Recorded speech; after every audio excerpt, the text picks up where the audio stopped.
Bom dia, segundo ano, tudo bem com vocês? Então, hoje na nossa aula, nós vamos fazer a correção da tarefa da página 39, né, na qual vocês deveriam fazer a leitura do texto da página 38 e depois algumas atividades de fixação relacionadas ao romantismo.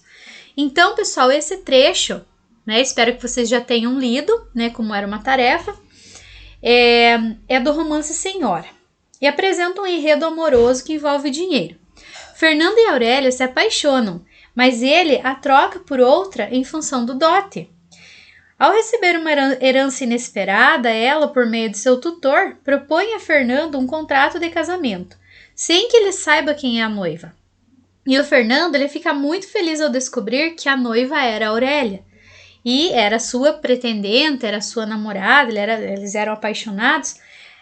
Só que, o que acontece? Na noite de núpcias, ela acaba humilhando e se vingando pelo abandono que ela tinha sofrido antes e também por ele ter aceitado se casar por dinheiro.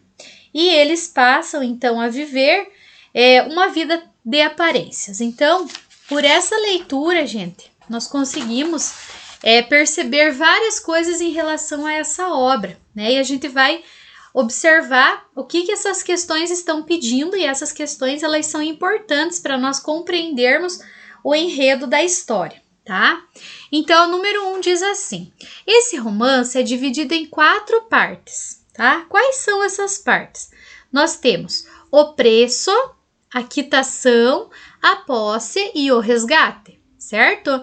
O trecho lido pertence ao resgate. Justifique essa afirmação. Por que eu sei que esse trecho está falando sobre o resgate? Por quê? Porque nesse trecho, o Fernando, ele está resgatando o quê? Está resgatando a sua honra, está resgatando a sua liberdade. Quando que ele faz isso? Quando ele devolve para Aurélia os 20 contos de réis que ela gastou para comprá-lo como marido. Então, por isso que esse trecho trata do tema resgate, né, da parte do resgate. Considerando os subtítulos das 4 partes do romance, é possível afirmar que seu título é ambíguo? Né? Então, o título, qual o título? Senhora, é ambíguo? É sim. Por que é ambíguo? Porque a palavra senhora, ela pode significar tanto a dona de algo quanto a forma educada de se dirigir a uma mulher, certo? Então, a gente sabe que ele é ambíguo por causa disso. Então, no mesmo momento que você, em forma de educação, de respeito, se dirige a uma pessoa com o termo senhora, você também pode significar dona de alguma coisa, né? Ela é senhora de todas as vontades, dona de todas as vontades. 3. Que provas Fernando tem de que Aurélia considera a relação entre eles uma transação mercantil? Então, a Aurélia considera que o casamento deles seria uma transação mercantil e não um casamento por conveniência. Como o que acontece, né, nessa relação aí, né? Como que eu sei que ela acha que eles acham, no caso, que seria uma transação mercantil? Ela não o trata como marido, esse é o primeiro fato, mas como uma mercadoria. E essa mercadoria comprada, né? Tanto é que ele guarda consigo o papel da venda. Então, isso, gente, é algo bastante importante nessa obra, né? A gente consegue perceber que essa transação mercantil, transação comercial entre eles, né? Essa é a consideração em relação ao relacionamento deles. 4. Fernando preocupa-se em justificar com Aurélia seu comportamento anterior. Segundo ele, por que ele aceitou casar-se com ela? Então, gente, ele tenta explicar para ela, né, o fato dele ter aceitado o dote e casado com ela. Porque, na verdade, ele não tinha dinheiro para cobrir uma dívida, né, e por isso ele quis cumprir com a sua palavra e casar-se, ao invés de tornar-se um caloteiro e não honrar o compromisso firmado. Então, por isso que ele se casou com ela. Considerando o comportamento de Aurélia, descrito na cena, é possível afirmar que ela mantém que sentimentos em relação ao Fernando. Justifique sua resposta. Gente, embora nós saibamos que a história entre eles é uma história triste, né? Desgastada, porque ela ficou muito chateada com o que ele fez, mas o comportamento dela nos indica que ela ainda o ama, né? Ela se sobressalta, ela arranja os dentes, ela hesita para não demonstrar comoção e ainda, gente, imaginem, ela guarda a fita que ela recebeu junto com essa fita amarrada, um ramo de violetas. Então ela ganhou do Fernando esse ramo e esse ramo estava amarrado com a fita, então ela guarda até hoje a fita, né? Então é sinal que existe algum sentimento ainda, né? Ela ainda o ama. 6. É possível considerar românticos a trama do romance e o comportamento dos personagens? Por quê? Claro que sim, né, gente? Por quê? Porque é uma história de amor. Cada personagem age com seus ideais, a sua concepção de honra, né? Ainda estão baseadas no quê? No questionamento de se é possível, no qual questionamento? Que a gente pode superar barreiras financeiras e ser feliz no amor, né? Então a gente é romântico sim, certo?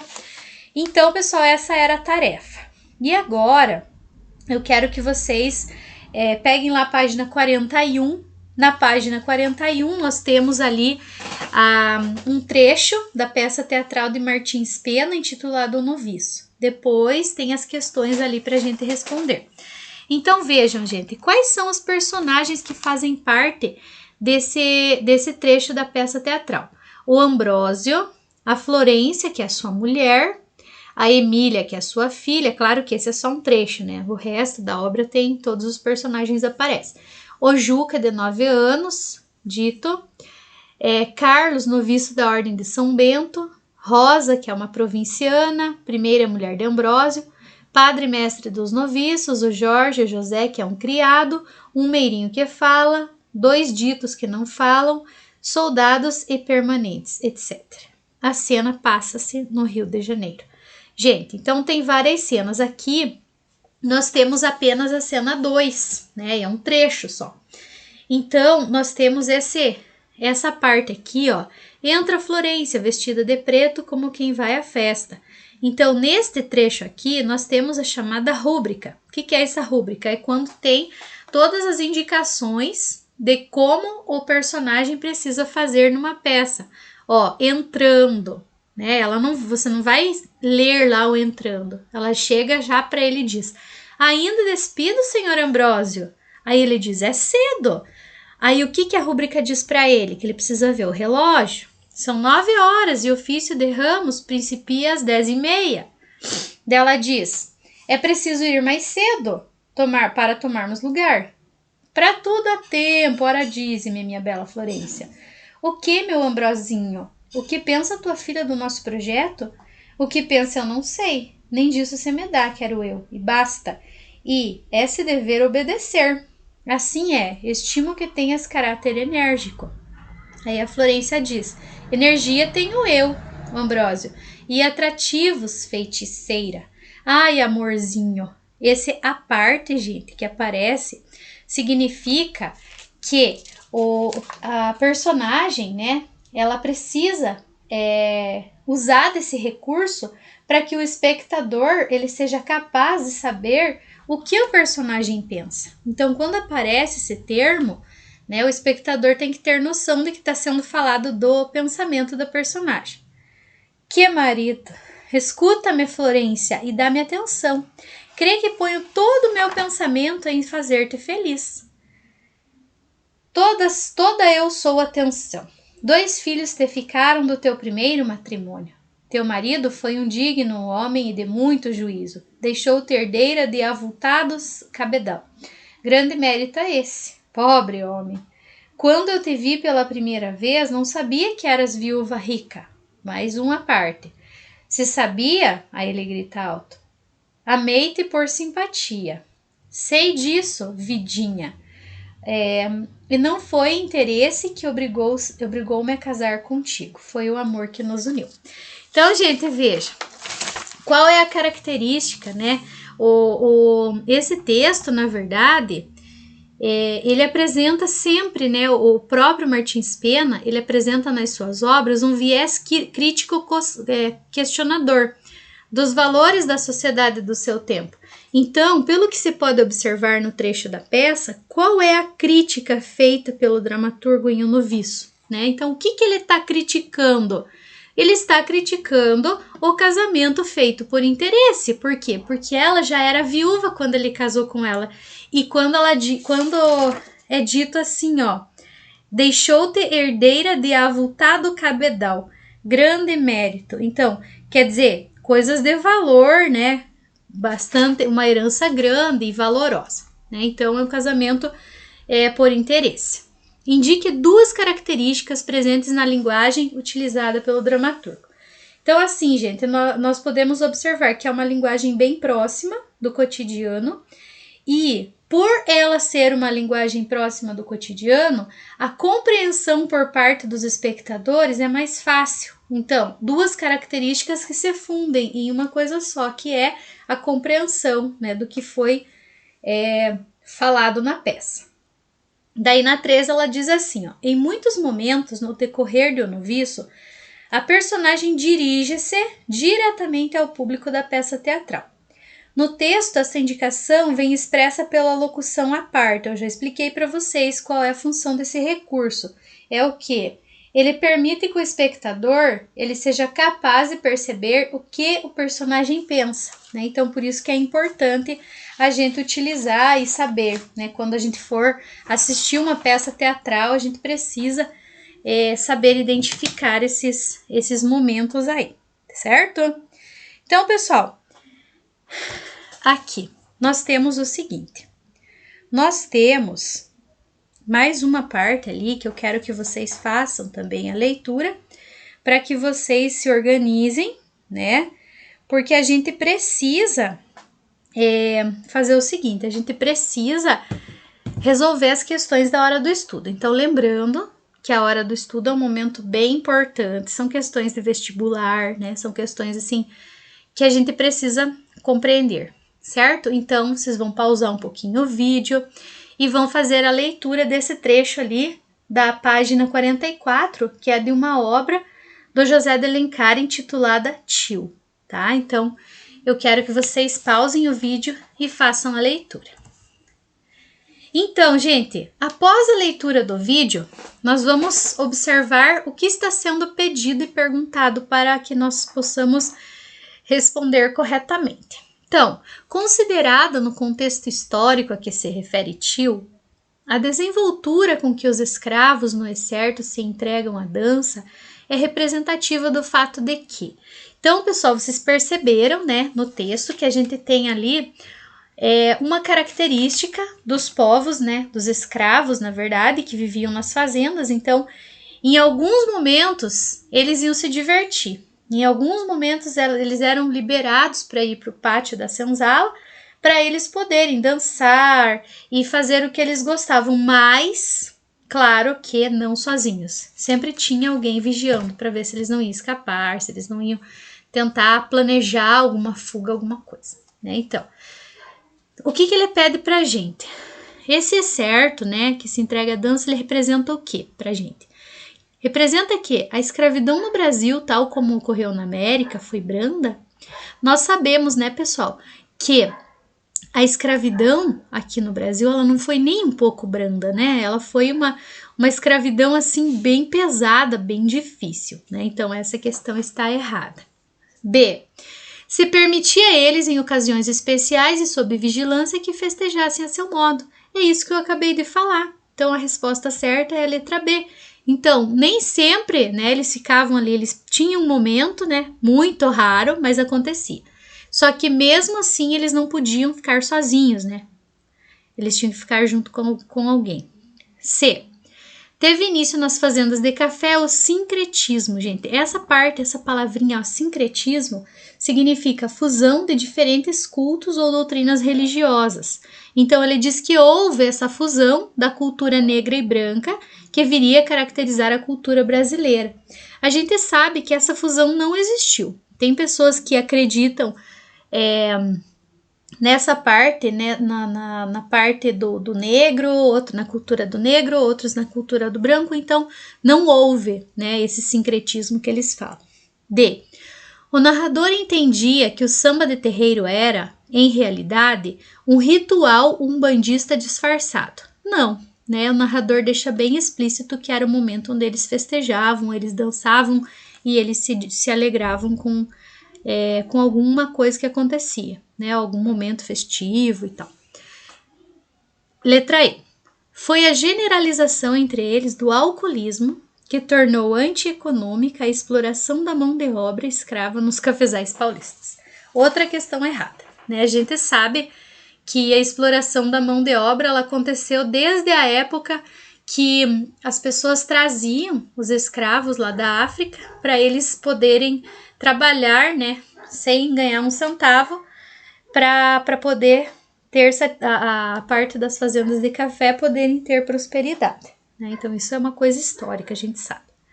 2. Observe a obra esculpida pelo artista Chaves Pinheiro, intitulada Alegoria do Império Brasileiro. Ela diz assim: destaque 3 características presentes na cultura que se relacionem ao projeto nacionalista romântico brasileiro, no que ele tenta se aproximar do romantismo nacionalista dos países da Europa. Justifique sua escolha. Então, gente, nós podemos ver que esse índio, ele é um índio que foi feito, foi pensado, foi esculpido como um soldado da antiguidade clássica, então nos moldes europeus. Então, o que eu posso identificar ali de características que indiquem para a gente que ele está nesses moldes, mas que ele no fim é um índio, né? Então, primeiro, as armas de guerra, né, que ele está usando, como essa lança, né, que não é natural aqui do Brasil, a gente sabe que não, porque é natural do europeu. Esse escudo também, né? O índio nunca utilizou um escudo. O brasão do Império também, que tem aqui, né? Do Império, também é uma característica que veio da Europa. E a própria postura do índio, como eu já falei, né? Ele tem essa postura como se ele fosse um soldado da antiguidade clássica, certo? Então é isso que vocês podem colocar lá. Se vocês quiserem colocar mais coisas, gente, fiquem à vontade, tá? Podem acrescentar. 3. O amor associado à morte. É um tema bastante trabalhado na prosa ultrarromântica. O corpo da amada, estendido em lajes de cemitérios, ou o contato físico com jovens. Então, o corpo da amada, estendido em lajes de cemitérios, ou contato físico com jovens desmaiadas, em um estado semelhante ao falecimento, estão entre as cenas recorrentes dessa literatura macabra. Então ele diz assim: de acordo com as informações, assinale o verdadeiro ou falso para as alternativas. Todos os textos, esse termo todos os textos em prosa escritos durante o romantismo tinham uma atmosfera de mistério e de terror? Nem todos, é falso. Nós tínhamos as obras também que eram indianistas, nós tínhamos as regionalistas, né, que tinham outro viés. Então essa é falsa. Segundo, nessa prosa, as histórias são contadas geralmente em terceira pessoa. O narrador compartilha o gosto pela morte com o protagonista. Gente, se o narrador é em terceira pessoa, ele não pode conversar com o protagonista, né? Ele apenas observa e conta. É um narrador chamado observador. Ele não pode mostrar para o leitor que ele tem as mesmas ideias do protagonista. Então, também é falso. Próxima. A entrega total à paixão, motivada pela impossibilidade de realização amorosa, já que a amada está morta, é um dos ingredientes desse texto. Né? Então, essa é verdadeira. Por quê? Porque ele sabe que não vai conseguir realizar esse amor. Por quê? Porque a amada dele já morreu. Né? E ele não vai sentir outra vez um amor igual com outra pessoa. Então, é verdadeira. Próxima. Os contos macabros são narrados de modo relativamente objetivo, acompanhando o desejo do protagonista de sempre resolver o caso da morte da sua amada. Na verdade, essa questão é falsa. Por quê?